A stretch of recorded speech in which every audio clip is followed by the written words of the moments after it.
আজকের ভিডিওতে আলোচনা হবে ইফতারির ফজিলত এবং মর্যাদা নিয়ে। আসসালামু আলাইকুম ওয়া রাহমাতুল্লাহ। আলহামদুলিল্লাহি ওয়াহদা ওয়াসসালাতু ওয়াসসালামু আলা মান লা নাবিয়্যা আম্মা বাদ।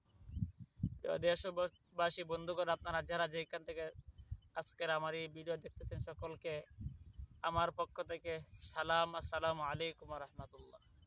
আশা করি আপনারা সকলেই ভালো আছেন। আলহামদুলিল্লাহ, আল্লাহ সুবহানাহু ওয়া তাআলা আমাকে ভালো রাখছে।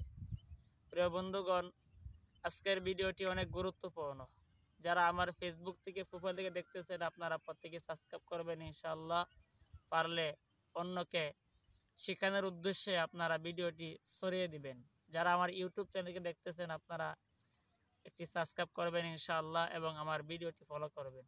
প্রিয় বন্ধুগণ, পবিত্র মাহে রমজান মাস আজ আমাদের কাছ থেকে একের পর এক মাহে রমজানের বরকতের দিনগুলো আমাদের কাছ থেকে বিদায় নিয়ে চলে যাচ্ছে। একে একে 5টি রোজা আমাদের মাস থেকে বিদায়ের পথে চলছে। প্রিয় বন্ধুগণ, আজকের ভিডিওতে আমরা আলোচনা করতেছি ইফতারির ফজিলত নিয়ে। নবী করিম সাল্লাল্লাহু আলাইহি ওয়াসাল্লাম এক হাদিসের মধ্যে বলেন, যদি কোনো মুসলমানকে ইফতারি করায় কি পরিমাণ ফজিলত।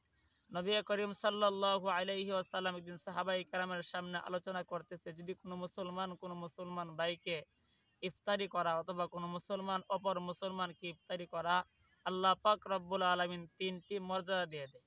প্রথম নাম্বার মর্যাদা হলো ইফতারি বিতরণ করার কারণে আল্লাহ পাক রব্বুল আলামিন সেই ব্যক্তির পিছনের সমস্ত গুনাহ মাফ করে দিবে।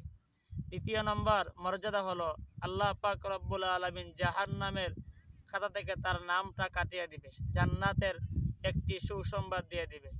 তৃতীয় নম্বর মর্যাদা হলো নবী করিম সাল্লাল্লাহু আলাইহি ওয়াসাল্লাম বলেন, সেই ব্যক্তি রোজা রাখা যেই পরিমাণ সওয়াব পাইল এবং ইফতার করানোর কারণে আল্লাহ পাক রব্বুল আলামিন তার নামায়ে আমলের মধ্যে সেই পরিমাণ সওয়াব দিয়ে দিবে, তার রোজার মধ্যেও কোনো কমতি হবে না।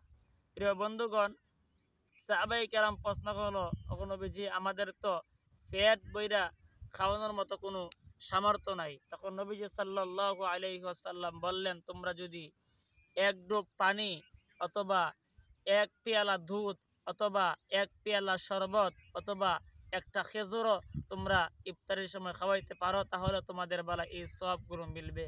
প্রিয় বন্ধুগণ, আজ আমাদের সামনে যেহেতু মাহে রমজান মাস চলতেছে, আমরা অপর মুসলমান ভাইকে আমরা ইফতার করাইব ইনশাআল্লাহ। যদি ইফতারি করাইতে পারি, তাহলে সেই মুসলমান ভাই রোজা রাখতে যেই পরিমাণ সওয়াব পাইল, ধরুন একটা রোজা রাখতে একটা সওয়াব পাইল, আপনার ইফতারি করানোর কারণে আপনার নামায়ে আমলের মধ্যেও আল্লাহ তাআলা এই রোজার সওয়াব দিয়ে দিবে। প্রিয় বন্ধুগণ, 30টা রোজা রাখতে 30টা সওয়াব পাইলাম। যদি 30 দিন 30 জনকে ইফতারি করাইতে পারি, তাহলে আরও 30টা সওয়াব পাইলাম। এই জন্য আমরা একে অপরকে ইফতারি করাইব ইনশাআল্লাহ এবং আমাদের সমাজে যে অবহেলিত মানুষগুলো আছে তাদেরকেও আমরা ইফতারি করাইব ইনশাআল্লাহ। সামান্য তৌফিক আছে, সামান্য আপনার তৌফিক অনুযায়ী আপনি ইফতারি করাইবেন। আল্লাহ পাক রব্বুল আলামিন আমাদেরকে এই বরকতময় মাসে মানুষের প্রতি সহানুভূতি হওয়ার এবং মানুষের পাশে দাঁড়ানোর তৌফিক দান করুক। আজকে এখানেই বিদায় নিচ্ছি।